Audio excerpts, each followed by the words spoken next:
Hola a todos, soy Mika, profesor de Matemáticas y Física en Escuela PCE y Academia M25. Y hoy vamos a resolver el examen de Matemáticas de Selectividad de Madrid. Empezamos por la opción A. Primera pregunta. Se tienen listones de madera de tres longitudes diferentes, largos, intermedios y cortos. Puesto uno tras otro, tanto con dos listones largos y cuatro intermedios como con tres intermedios y 15 cortos, se consigue la misma longitud total. Un listón largo supera en 17 centímetros la medida de uno intermedio más uno corto, y con 9 listones cortos hemos de añadir 7 centímetros para igualar la longitud de uno intermedio seguido por uno largo. Se pide calcular la longitud de cada tipo de listón. Veamos cuáles son las incógnitas, las longitudes de cada tipo de listón. Voy a definir primero las variables. X va a ser la longitud del largo. La Y va a ser la longitud del intermedio y la Z va a ser la longitud del corto. Ahora, cada información que nos dan aquí nos va a conducir a un sistema de tres incógnitas con tres ecuaciones.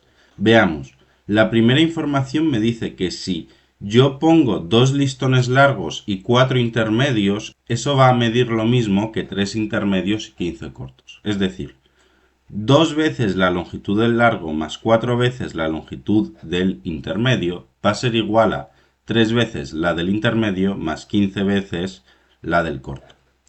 La siguiente ecuación va a ser que el listón largo supera en 17 centímetros la medida de uno intermedio más uno corto, es decir, que el listón largo va a ser la suma de la longitud del intermedio más el corto más 17 centímetros porque lo supera en 17 centímetros. Y por último, con 9 listones cortos hemos de añadir 7 centímetros para igualar la longitud de uno intermedio seguido por uno largo.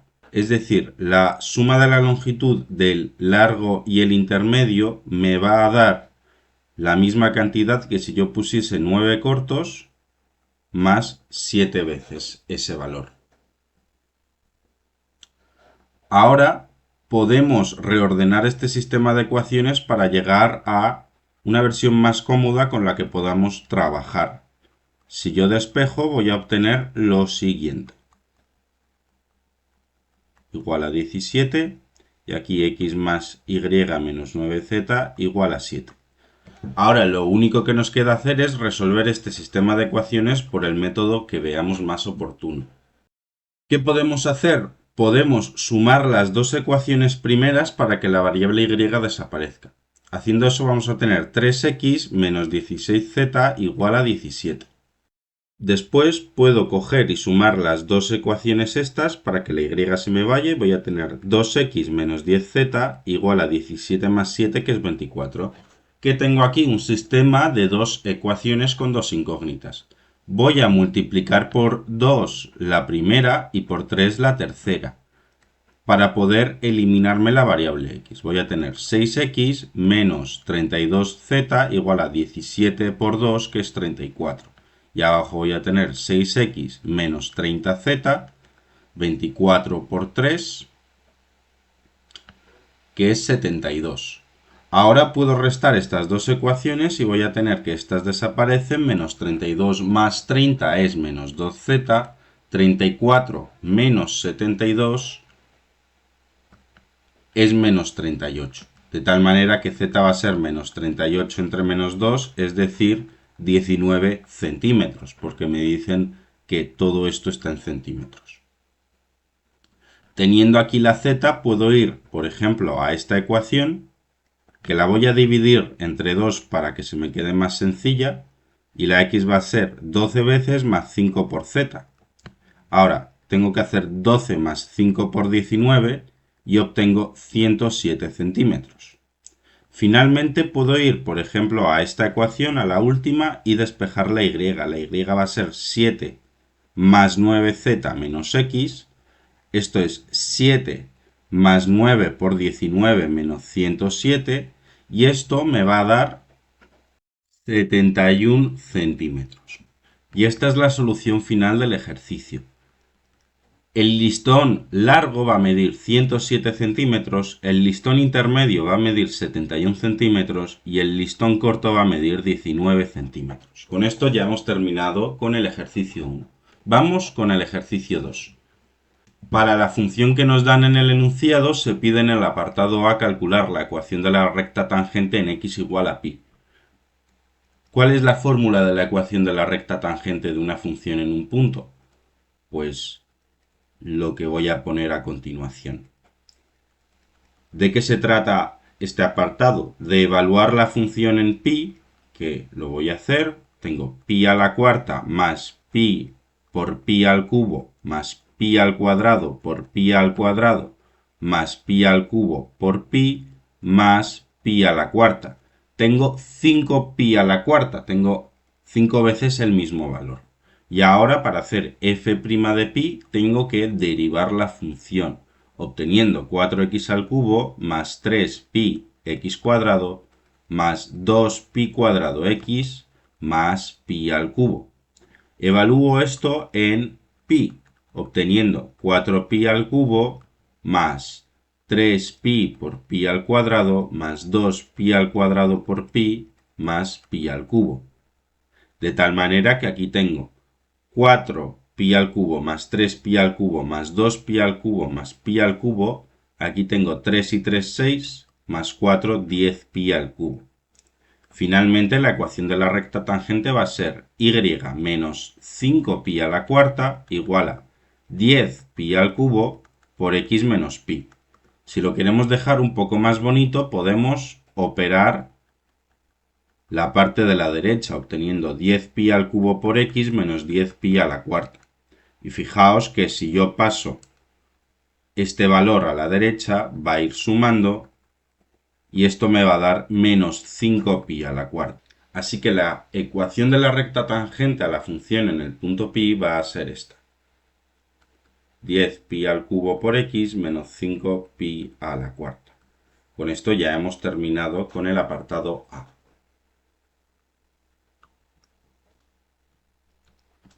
Para el apartado B me dicen que probar que f de x tiene al menos un punto con derivada nula en el intervalo menos pi 0 utilizando el teorema de Rolle. Y después nos dicen que probemos lo mismo utilizando el teorema de Bolzano. ¿Qué me dice el teorema de Rolle? Que si yo tengo una función continua y derivable en un intervalo que es este, y la función es continua y derivable en ese intervalo porque es una función polinómica donde no hay ningún tipo de problema, si tenemos que f de menos pi es igual a f de 0, entonces existe un punto c que está entre menos pi y 0 tal que la derivada de la función se anula. ¿En qué consiste el ejercicio? En evaluar la función en menos pi, y ahí vamos a obtener menos pi a la cuarta más pi por menos pi al cubo más pi al cuadrado por menos pi al cuadrado más pi al cuadrado por menos pi más pi a la cuarta. ¿Qué tenemos aquí? Más pi a la cuarta, porque todos los exponentes pares hacen que el signo sea positivo y los impares negativo. Aquí vamos a tener menos pi a la cuarta, aquí vamos a tener más pi a la cuarta, menos pi a la cuarta, más pi a la cuarta. Esto se me va y me queda pi a la cuarta. Ahora vamos a evaluar la función en 0 y esto es sencillo porque todo lo que tenga dependencia en x va a desaparecer y me va a quedar el último término que es pi a la cuarta. Como las imágenes de las funciones en los extremos del intervalo que me dan coinciden, entonces se satisface el teorema de Rolle y existe un punto donde la derivada es nula. Ahora nos dicen que probemos lo mismo con el teorema de Bolzano. Recordemos que para el teorema de Bolzano necesitamos tener una función continua en el intervalo, que lo tenemos por el argumento que dimos anteriormente, y lo que dice el teorema de Bolzano es que una función va a ser nula dentro de ese intervalo si al evaluar esa función en menos pi y en 0 obtengo signos opuestos. Pero yo no voy a hacer eso en la función f de x, lo voy a hacer en la función f' de x, porque lo que me piden es buscar un punto donde la derivada se anule. Entonces yo voy a derivar esta función, como hice anteriormente,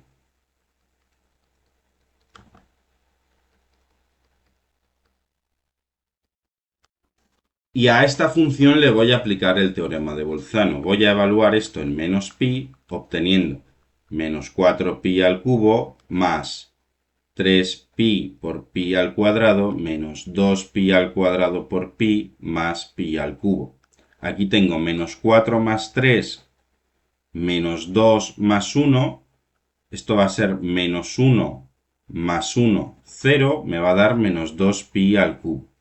Y ahora, si evalúo esta función en el 0, voy a obtener simplemente el último término, pi al cubo. Como la función evaluada en menos pi es negativa y la función evaluada en 0 es positiva, entonces va a haber un punto entre menos pi y 0 donde esta función se anule. Así que hemos demostrado que entre menos pi y 0 va a haber un punto donde la derivada se anula con el teorema de Rolle y el teorema de Bolzano. Lo importante es ver que para usar el teorema de Bolzano hay que aplicarlo en la derivada, no en la propia función. Con eso hemos terminado el apartado B.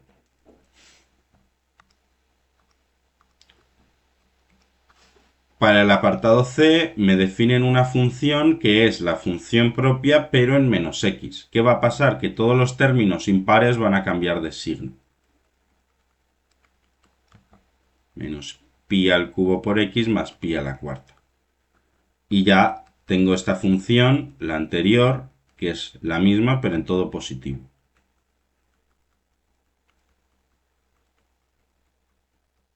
Genial.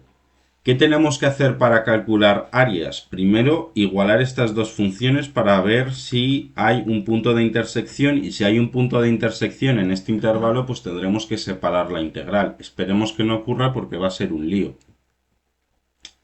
Al igualar las dos funciones, lo que vamos a tener es que todos los términos que son iguales se van a cancelar, menos los que tienen signo opuesto.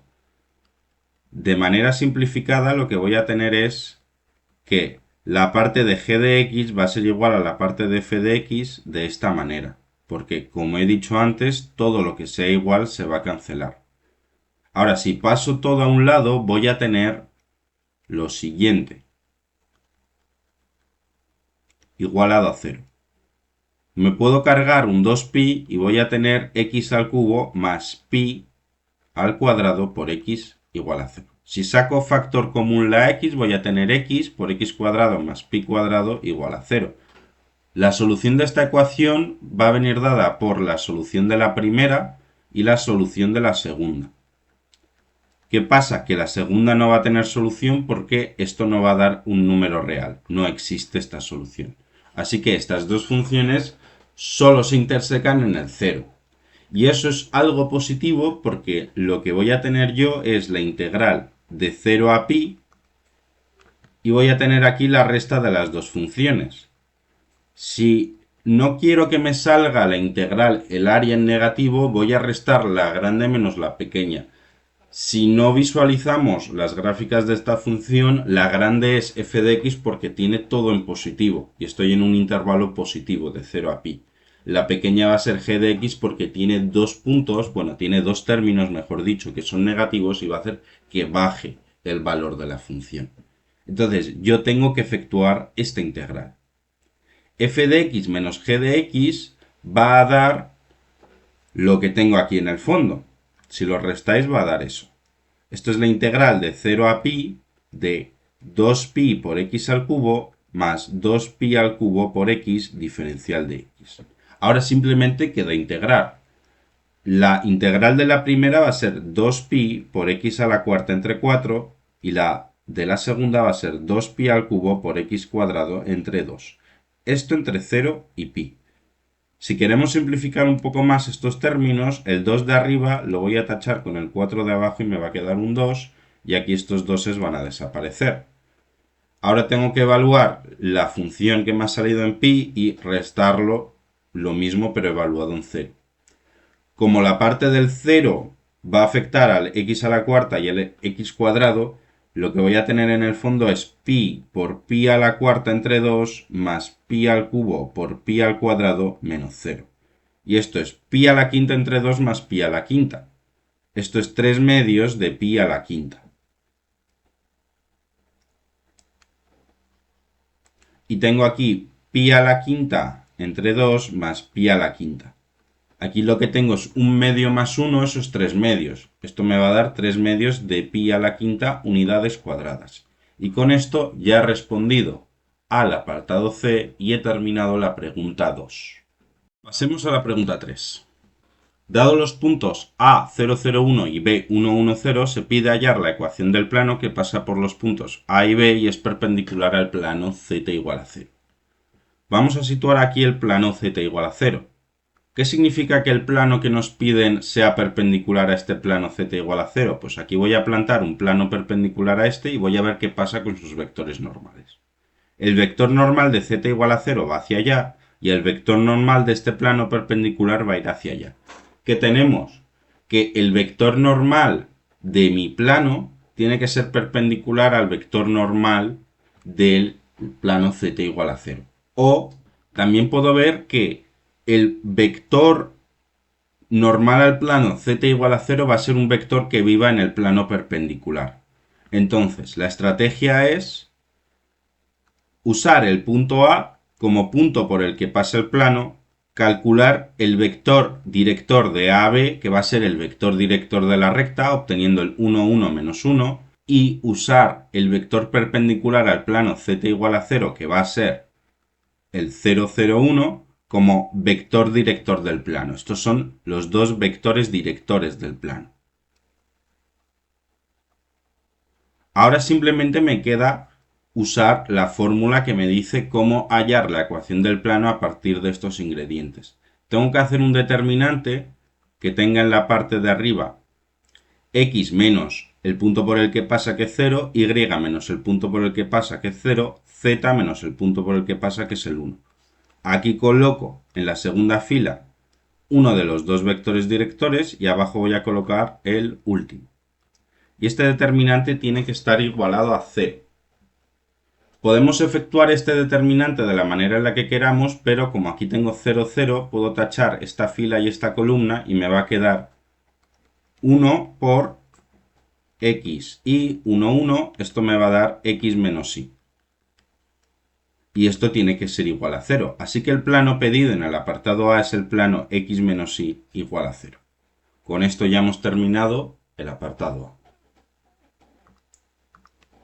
Vamos al apartado B, que puede ser un poco más complicado. Me piden que halle las ecuaciones de dos rectas paralelas que pasan por los puntos A y B respectivamente, que estén en el plano x más z igual a 1 y tales que la distancia entre ellas sea 1. Veamos. Primero, la recta R1 va a consistir en un punto x y z. Esta recta pasa por el 0, 0, 1 y tiene de vector director un vector que no sé cuál es realmente. La recta R2 va a consistir en el punto x y z, pasa por el punto 1, 1, 0 y aquí voy a usar otro parámetro mu para definir el vector director de la recta, que como son paralelas, puedo usar perfectamente el mismo vector director en ambas porque son paralelas. Si esos sean proporcionales, podría poner aquí prima, prima, prima, pero lo que voy a tener es que son proporcionales y puedo usar estos dos vectores directores como un vector director para las dos rectas. Vale. ¿Qué significa que estén en el plano x más z igual a 1? Imaginemos que ese plano es este y que las dos rectas son estas. El vector perpendicular al plano va a ser este. El vector director de la recta 1 y de la recta 2 pues es el mismo, y lo que tenemos es que esos vectores directores tienen que ser perpendiculares al vector normal al plano. ¿Cuál es el vector normal al plano? El 1, 0, 1. Así que mi vector director tiene que ser perpendicular a este vector normal. El producto escalar de los dos vectores tiene que dar 0. ¿Qué me conduce esta ecuación? A que v1 más v3 tiene que ser 0. Es decir, que v1 tiene que ser menos v3. De esta manera puedo modificar las ecuaciones de la recta y aquí poner menos v1 menos v1. Voy a borrar esto y vamos a ir a la información de que la distancia entre ellas sea 1. Cuando tengo dos rectas paralelas, para calcular la distancia de una recta a la otra, tengo que calcular la distancia de un punto de la recta a otro punto de la recta que pasen por la misma recta. Esta expresión se va a calcular como el vector director de una de las dos rectas que son iguales, así que voy a poner simplemente v sub r, y aquí el producto vectorial de vector que va de A a B. Esto dividido entre el módulo del vector director de la recta. Ahora, el vector AB lo calculamos en el apartado A, es el 1, 1, menos 1. V sub R, sin más, va a ser el V1, V2, menos V1. Si quiero hacer este producto vectorial, voy a poner el siguiente determinante. Aquí voy a tener V1, V2, menos V1 y abajo 1, 1, menos 1. ¿Qué me da esto? Esto me da menos V2 más V1. V1 menos V2. En la parte de la Y me va a dar menos V1 más V1 que es 0. En la parte de la Z me va a dar V1 menos V2. ¿Cuál es el módulo de este vector? El módulo de este vector es la suma de sus componentes al cuadrado. Como la componente 1 y 3 son iguales y la 2 es 0, aquí voy a tener la raíz cuadrada de 2 veces V1 menos V2 al cuadrado. Finalmente, ¿cuál es el módulo de V sub R? El módulo de V sub R va a ser V1 al cuadrado más V2 al cuadrado más V1 al cuadrado. Que esto es 2V1 al cuadrado más V2 al cuadrado. Ahora, siguiendo esta fórmula voy a tener que 2 veces V1 menos V2 al cuadrado entre la raíz cuadrada de 2V1 al cuadrado más V2 al cuadrado tiene que dar 1. Voy a borrarlo de abajo para tener más espacio. Y ahora, como está igualado a 1, puedo elevarlo todo al cuadrado que va a seguir estando igualado a 1. Voy a tener la siguiente ecuación. Si paso el denominador multiplicando por 1 va a ser 2V1 al cuadrado más V2 al cuadrado. Si desarrollo esta identidad voy a tener 2 veces V1 al cuadrado más V2 al cuadrado menos 2 veces V1 V2 igual a 2 veces V1 al cuadrado más V2 al cuadrado. Esto es 2 veces V1 al cuadrado más 2 veces V2 al cuadrado menos 4V1 V2 igual a 2V1 al cuadrado más V2 al cuadrado. Este con este desaparece. Este, si lo paso restando a la derecha, 2 menos 1 es 1. Y llego a la siguiente ecuación, cuyas soluciones las voy a obtener sacando factor común V2. ¿Qué soluciones tiene esta ecuación? Que V2 sea 0 o que V2 sea 4 veces V1. Es decir,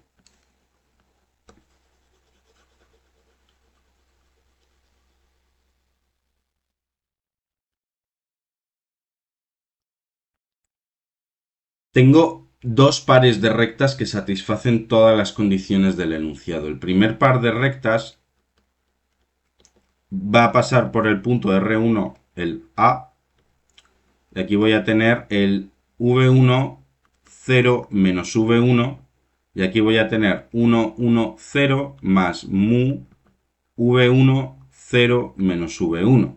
Y el siguiente par de rectas va a tener lo mismo, simplemente un 4V1 en la componente Y.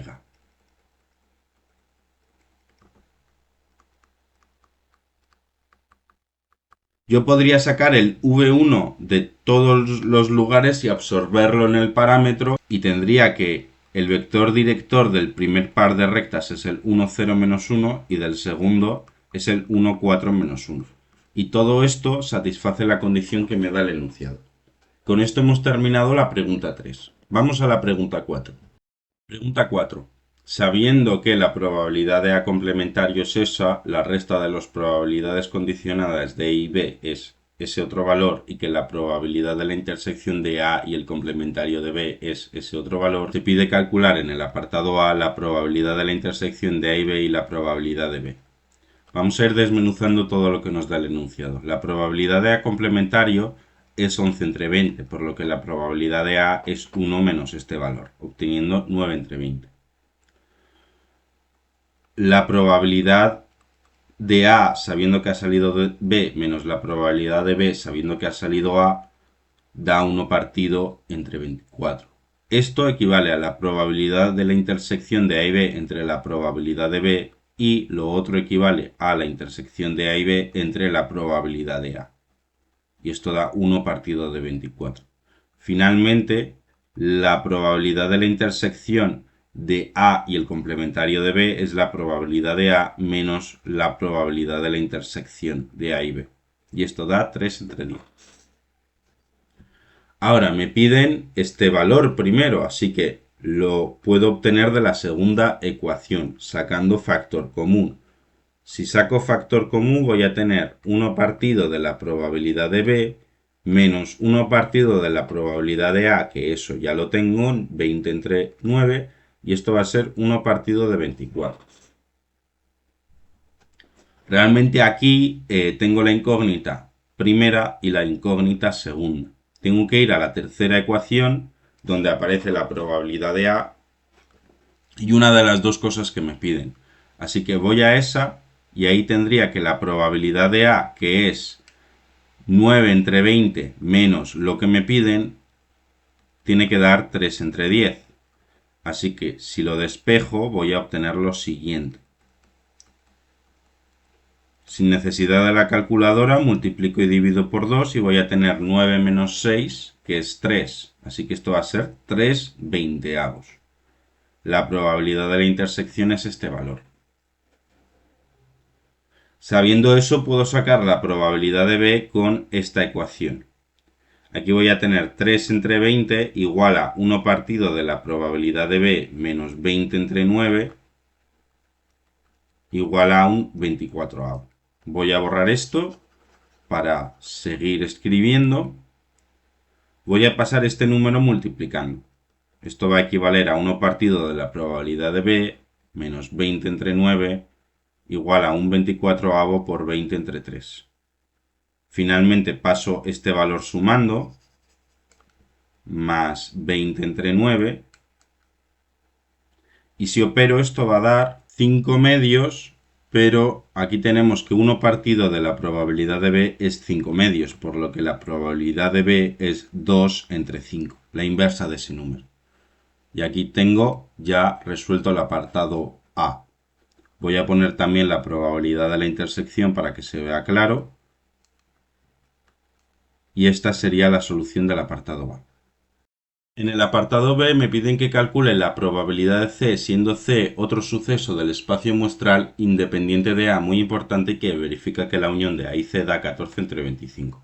Esta probabilidad de la unión va a ser la probabilidad de A más la probabilidad de C menos la probabilidad de la intersección. Al ser independientes, esta probabilidad de la intersección es simplemente la multiplicación de ambos. Aquí lo que puedo hacer es sacar factor común P de C y aquí voy a tener 1 menos probabilidad de A. Esto es la probabilidad de A complementaria. Y esto va a ser igual a 14 entre 25. Ahora, ¿qué voy a tener yo? 9 entre 20 más probabilidad de C por la probabilidad del complementario de A, que es 11 entre 20, igual a 14 entre 25. Finalmente, la probabilidad de C por 11 entre 20 va a ser 14 entre 25 menos 9 entre 20. Voy a pasar multiplicando ese número, así que va a ser 20 entre 11. Operando todo esto vamos a obtener un quinto. Así que la probabilidad de C va a ser un quinto. Con esto hemos terminado ya la opción A del examen. Vamos a pasar a la opción B. La primera pregunta es de matrices. Me dicen que consideremos las matrices reales A, B y C con B distinto de 0. En el apartado A me piden encontrar todos los valores de B que verifican la siguiente ecuación. Ahora, puedo optar a hacer una cosa. Calcular la inversa de B y ponerlo todo o pensar un poco a ver cómo puedo simplificar mi vida. Y es que si aquí me están hablando de la inversa de B, es que el determinante de esta matriz tiene que ser distinto de 0. Por eso me dicen esto, porque si B pudiese valer 0, tendría la matriz nula cuyo determinante es 0 y no podría aplicar la inversa de la matriz. Así que si yo multiplico por la derecha por la matriz B a ambos lados de la ecuación, aquí voy a tener la identidad y aquí vamos a tener la siguiente expresión. Fijaos que B como parámetro está multiplicando a todos los elementos de B como matriz. Así que yo puedo sacar todo eso fuera. Puedo poner B y la matriz 1, 2, 1, 2, 3, 1, 1, 1, 1. Igual por la matriz 2, 0, 0, 0, 2, 0, 0, 0, 3. Y esto tiene que ser igual a, que es 3 menos 1, 1, 1, 1, 1, 1 menos 1, 3. Por la matriz B, que voy a sacar otra vez este B, 1, 2, 1, 2, 3, 1, 1, 1, 1. Fijaos que las B's las puedo tachar porque B es distinto de C. Y tendría esta multiplicación de dos matrices. Al multiplicar estas matrices voy a obtener lo siguiente. 2, 4, 3, 4, 6, 3, 2, 2, 3. Y en el lado derecho, al multiplicarlos, voy a obtener la misma matriz. ¿Cuál es la conclusión de esto? Que esta relación se va a satisfacer independientemente del parámetro B. Así que la respuesta sería que todos los valores de B reales van a hacer que esto se satisfaga. Con esto podemos pasar al apartado B, en el que me piden el determinante de esta matriz.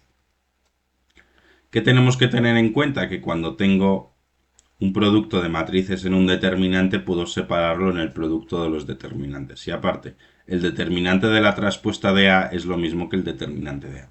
Así que simplemente tendría que calcular el determinante de la matriz A, que si calculo voy a obtener 12. Así que este resultado va a ser 12 por 12, que es 144. Así que esta sería la respuesta al apartado B. Finalmente, en el apartado C me dicen que resuelva este sistema de ecuaciones para B igual a 1. Si B es igual a 1, voy a tener que la matriz B mayúscula va a ser la siguiente. Por el vector X y Z y me tiene que dar 3 menos 1, 1. Ahora voy a poner esto como sistema de ecuaciones. X más 2y más z tiene que ser 3. 2x más 3y más z tiene que ser menos 1. X más y más z tiene que ser igual a 1. Ahora, ¿qué puedo hacer? Lo que puedo hacer es restar la primera y la tercera, para que la tercera se me simplifique y los términos vayan desapareciendo. Al hacer eso, x menos x0, 2y menos y, z menos z0, 3 menos 1, 2. Así que directamente yo ya sé que la y tiene que valer 2. Ahora puedo hacer lo mismo restando dos veces la primera menos la segunda. Si hago eso, voy a tener 2x menos x0,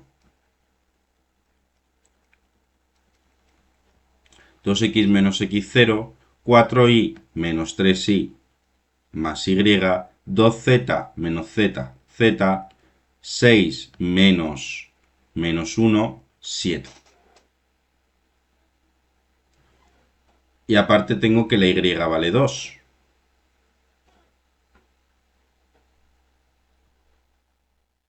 Así que la z va a ser 7 menos 2, que es 5. Así que el valor de la z es 5. Finalmente puedo ir a la primera ecuación y despejar la x. X va a ser 3 menos 2y menos z. Esto es 3 menos 2 por 2 menos 5. Esto es 3 menos 4 menos 5, que es menos 1 menos 5 menos 6. Así que la solución del sistema de ecuaciones dado en el apartado C va a ser menos 6 para la x, 2 para la y y 5 para la z. Y esta es la solución al apartado C. Con esto hemos terminado ya la pregunta 1. Vamos a la 2. En esta pregunta me piden en el apartado A que calcule la siguiente integral, que si hemos repasado integrales sabemos que aquí tenemos que aplicar por partes. Lo mejor es llamar u al logaritmo neperiano de x y diferencial de v a x más 2 por diferencial de x. Diferencial de u es 1 partido de x diferencial de x y v es x cuadrado entre 2 más 2x. Siguiendo la fórmula de la integral por partes, la integral dada en el enunciado va a ser igual a u por v, que es x cuadrado entre 2 más 2x por el logaritmo neperiano de x evaluado entre 1 y y, menos la integral entre 1 y y de 1 partido de x por v. Lo que va a hacer este 1 partido de x es rebajar un grado de las x que hay en v. Así que voy a tener esta integral que es inmediata. Esta integral me va a dar x cuadrado entre 4 más 2x, evaluado entre 1 y y. Así que simplemente tengo que evaluar los valores n y restarlo a lo que he evaluado en 1. Si evalúo en el valor e, voy a tener de primeras e al cuadrado entre 2 más 2e por el logaritmo neperiano de e, que va a ser 1, menos e al cuadrado entre 4 más 2e. Y esto lo voy a restar, abro corchete grande, a 1 medio más 2 por el logaritmo neperiano de 1, que va a ser 0, menos 1 cuarto más 2. Así que esto vale 1. Aquí voy a tener e al cuadrado entre 2 más 2e menos e al cuadrado entre 4 más 2e. Este menos va a afectar a todo. El 2e menos 2e van a desaparecer. E cuadrado entre 2 menos e cuadrado entre 4 me va a dar e cuadrado entre 4. Y aquí voy a tener que esto primero es 0. Y 1 cuarto más 2 es 9 cuartos. Así que tengo menos 9 cuartos. Finalmente esto me va a dar e al cuadrado entre 4 más 9 cuartos. Esto lo puedo poner de manera más bonita así. 9 más e cuadrado entre 4. Y ya tengo la solución al apartado A. Vamos al apartado B. En el apartado B me piden evaluar este límite.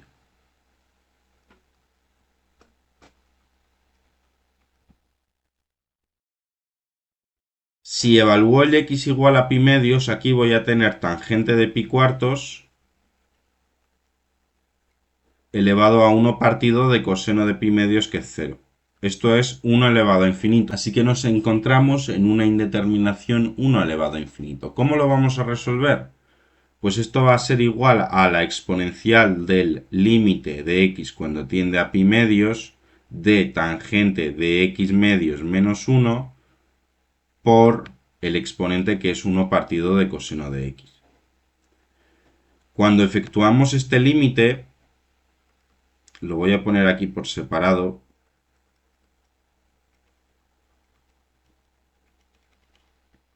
Aquí voy a tener dividido partido el coseno de x. Cuando lo evaluemos vamos a tener 0 entre 0. Así que vamos a usar L'Hopital para resolver el siguiente límite. Para aplicar L'Hopital lo que tengo que hacer es derivar por separado el numerador, que me va a dar 1 partido del coseno cuadrado de x medios por 1 medio, entre la derivada del coseno, que es menos seno de x. Y aquí tengo que tomar el límite cuando x tiende a pi medios. Si hago eso, voy a tener por un lado 1 partido del coseno cuadrado de pi cuartos, eso me va a dar un 2 arriba. Aquí voy a tener un medio entre menos 1, esto me da menos 1. Así que el resultado del límite va a ser e elevado a menos 1. Con esto hemos terminado la pregunta 2. Vamos a la pregunta 3. Al ordenador de una impresora 3D se le suministraron ayer las coordenadas de 4 vértices, P1, P2, P3 y P4, de un tetraedro sólido, el cual se construyó al momento. Se sabe que P1 es el 111, P2 es el 210 y P3 es el 132, pero del cuarto punto tenemos que es el 3A3. No estamos seguros de cuál es el valor de su segunda coordenada. En el apartado A me dicen que a partir de la cantidad del material utilizado por la impresora sabemos que el volumen de ese tetraedro es 1. También sabemos que la longitud de ninguna de sus aristas supera la altura de la impresora, que es 10. Determino los posibles valores de A. Veamos, tengo 4 puntos. Para hallar el volumen del tetraedro, lo que voy a hacer primero es sacar el vector que va de P1 a P2, que va a ser el 1, 0, menos 1. El vector que va de P1 a P3, que va a ser el 0, 2, 1. Y el vector que va de P1 a P4, solo que me va a depender del parámetro A. Aquí voy a tener 2, a menos 1, 2. ¿Qué voy a hacer? El producto mixto de estos tres vectores. Este producto mixto me va a dar el valor absoluto de menos a más 9. Tiene que ser un valor absoluto porque estamos hablando de un volumen. Y como es el tetraedro, tengo que dividirlo entre 6. Y esto tiene que ser igual a 1. ¿Qué ocurre? Que esto tiene que ser igual a 6. Y como tengo un valor absoluto, tengo que contemplar que esto sea igual a 6 o que sea igual a menos 6. Si es igual a 6, lo que tengo es que a va a ser 3. Y si es igual a menos 6, lo que voy a tener es que esto es menos 6 menos 9, eso es menos 15, a es igual a 15. Así que tengo dos posibles valores de a minúsculo. Ahora, me dicen que la longitud de las aristas no tiene que superar el 10. Entonces, vamos a ver qué pasa para a igual a 3. Esta arista para a igual a 3 va a ser el vector 2, 2, 2, cuyo módulo es 3 veces 2 al cuadrado. Porque es 2 al cuadrado más 2 al cuadrado más 2 al cuadrado. Esto es raíz de 12, que es menor que 10. Ahora, ¿qué pasa si a es igual a 15? Que aquí voy a tener el 2, 14, 2. Esto es 2 al cuadrado más 14 al cuadrado más 2 al cuadrado. ¿Qué va a ocurrir? Que este valor de 14 al cuadrado va a disparar el valor del módulo y esto va a ser mayor que 10, por lo que tenemos que desechar el valor de a igual a 15. El único valor posible es a igual a 3, por la condición que me dicen a partir de aquí, que no puede superar ser mayor de 10. En concreto, este número da aproximadamente 14,2, que es mayor que 10, así que ya tenemos claro que a igual a 15 no puede ser. Con esto ya hemos respondido al apartado A. Vamos al apartado B. En el apartado B me dicen que dado el punto Q333, fijaos que este punto 333 sería el punto P4 para a igual a 3. Así que bueno, tengo el punto P4 o Q, como queráis llamarlo, que es el 333. Se quiere imprimir ahora el paralelepípedo que tiene a los segmentos P1, P2, P1, P3 y P1Q o P1, P4 como aristas. ¿Cuáles serían los valores de las coordenadas de los 8 vértices del paralelepípedo que habría que suministrar al ordenador? Bueno, vamos a dibujar aquí los puntos. Tengo P1, P2, P3 y aquí voy a tener P4.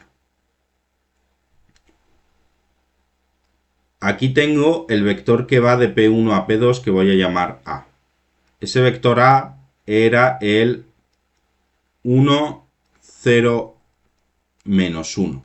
Aquí se me ha olvidado el menos 1. Aquí voy a tener el vector B, que el vector B era el 0, 2, 1. Voy a tener aquí el vector C, que va a ser el 2, 2, 2. Voy a generar los 4 puntos que me quedan, porque tengo P1, P2, P3, P4, a partir de combinaciones lineales de estos vectores. Por ejemplo,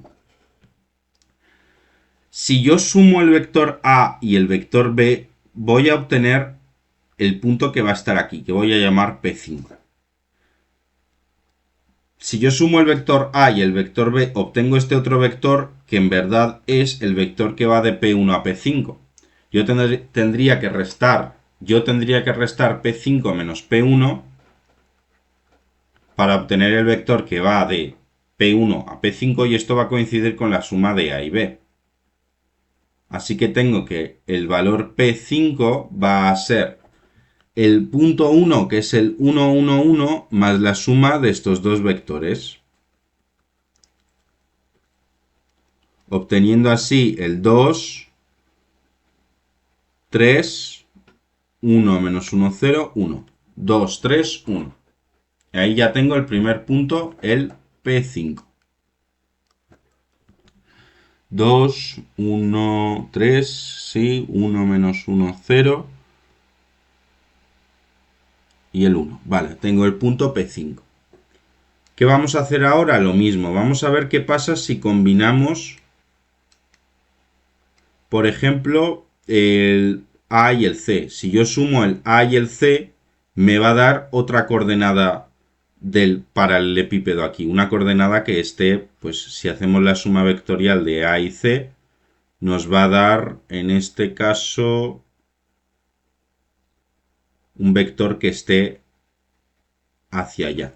Me va a dar el punto P6, que va a ser el 1, 1, 1, por el mismo argumento, más el 1, 0, menos 1, más el 2, 2, 2. Y aquí voy a tener 1 más 1 más 2, 4, 1 más 2, 3, 1 menos 1, 0, más 2, 2. Y aquí voy a tener otro punto de ese paralelepípedo. Ahora podría combinar el vector B y el vector C, que me darían un punto que estuviese por aquí. A ese le voy a llamar P7 y P7 va a ser 1, 1, 1 más el B, que es el 0, 2, 1, más el C, que es el 2, 2, 2. Y aquí voy a tener 1 más 2, 3, 1 más 2 más 2, 5, 1 más 1 más 2, 4. Obtengo el punto 3, 5, 4. Y finalmente, ¿qué me quedaría por hacer?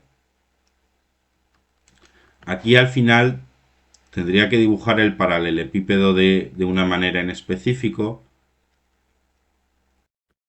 Me quedaría por hacer lo que obtengo con el vector A más B y el C. Si sumo esos, voy a obtener el punto que me queda. Voy a obtener el otro punto que tengo ahí. Así que el octavo punto va a ser el 1, 1, 1 más la suma de los tres vectores. O sea, al final tengo que contemplar todas las combinaciones de estos dos vectores porque con estos vectores, que en el fondo son las distancias de los paralelepípedos, puedo generar los otros puntos. Aquí finalmente voy a tener 1 más 1 más 2, 4, 1 más 2 más 2, 5, 0. Aquí voy a tener 4, 5, 3. Estos son los 4 puntos aparte que me pedían. Y los 8 puntos en total son el P1, P2, P3, el P4 para A igual a 3. Y aparte tengo P5, P6, P7 y P8. Con esto hemos terminado la pregunta 3. Vamos a la pregunta final de probabilidad. Tenemos dos dados no trucados de 6 caras, uno azul y uno rojo. Las caras están numeradas del 1 al 6. Lanzamos los dos dados. Para calcular la puntuación obtenida se sigue el siguiente procedimiento. Si el número obtenido en el dado azul es par, se le suma el doble del número obtenido en el dado rojo. Si el número obtenido en el dado azul es impar, se le suma el número obtenido en el dado rojo. Veamos. Vamos a analizar primero qué ocurre cuando yo lanzo el dado azul y obtengo un número par. Cuando yo lanzo el dado azul y obtengo un número par, tengo estas tres posibles puntuaciones. Tengo estos tres posibles valores. Esto para el azul. Y después, para el rojo, voy a obtener el 1, 2, 3, 4, 5, 6, porque en el rojo simplemente tiro y sale un número. ¿Qué ocurre? Que cuando sale par en el azul se le suma el doble del número obtenido en el rojo. Aquí voy a tener el doble de estos valores. 2, 4, 6, 8, 10, 12. ¿Cómo puedo obtener una puntuación total de 10 sumando lo que obtengo en el dado azul y después en el rojo? Pues si me ha salido un 2 en el azul, en el primero, me tendría que salir aquí un 4 para obtener un 8, porque 2 más 8 dan 10. Entonces tendría que sacar un 2 en el dado azul y después un 4 en el rojo para obtener esa puntuación. Después, si saco 4, tendría que obtener un 3 para que al multiplicar por 2 fuese 6 y 4 más 6 fuesen 10. Así que otra posible combinación es el 4, 3. Y si saco 6, tendría que obtener el 4, es decir, el número 2, para que sumasen 10. Así que 6, 2. Estas son las tres posibles formas en las que puedo obtener el número 10 si tiro primero el dado azul. Ahora, si tiro el dado azul y sale impar, los posibles valores son el 1, 3, 5. Y en el dado rojo no se hace nada, no se multiplica por 2. ¿De qué manera puedo obtener aquí el número 10? Si saco el 1 no puedo obtener el número 10 porque el máximo es el 6 y va a sumar 7. Si saco el 3, el máximo es 6 y va a sumar 9. Pero si saco 5, aquí tengo que 5 más 5 es 10. Entonces otra combinación es sacar 5 impar en el azul y 5 en el rojo. Tengo 4 combinaciones entre 36 posibles valores. Así que esto va a ser 4 entre 36, que es un noveno. La probabilidad de obtener una puntuación de 10 es de un noveno. Lo recuadramos aquí. Después me piden la probabilidad de obtener una puntuación impar. Veamos. Primero, azul, 2, 4, 6. Después rojo, que me va a salir el 1, 2, 3, 4, 5, 6. Y después voy a tener 2, 4, 6, 8, 10 y 12, porque voy a multiplicar por 2 todos los valores que obtengo al lanzar el dado rojo, habiendo obtenido par primero. Bueno, ¿cuántos números impares puedo obtener aquí? Si tiro 2, a este 2 le tengo que sumar otro número par, y la verdad es que no me va a dar ningún número impar. Como estoy escogiendo un número par y se lo sumo a números pares todo el rato porque he multiplicado por 2, aquí no sale ningún impar. Ningún impar. Así que el lanzar el dado azul y obtener par no va a contribuir a la probabilidad de obtener puntuación impar porque no se puede obtener ningún valor impar. Sin embargo, si lanzo y obtengo impar, aquí tengo el 1, 3, 5 y los posibles valores van a ser el 1, 2, 3, 4, 5, 6. Si lanzo el 1, después obtengo el 2 o el 4 o el 6, pues voy a obtener un número impar. Combinaciones 1, 2, 1, 4, 1, 6. Vale. Si lanzo el 3, puedo hacer 3, 2 para obtener 5 que es impar, 3, 4 para obtener el 7 y 3, 6 para obtener el 9 que también es impar. Y si cojo el 5, aquí voy a tener 5, 2 para obtener 7 que es impar, 5, 4 para obtener 9 que es impar y 5, 6 para obtener el 11 que es impar. ¿Cuántos tengo aquí? 1, 2, 3, 4, 5, 6, 7, 8, 9. Tengo 9 combinaciones entre 36 posibles resultados. ¿Qué probabilidad obtengo aquí? 9 entre 9 por 4, que es 36, y me da un cuarto. Es decir, que la probabilidad de obtener una puntuación impar es de un cuarto.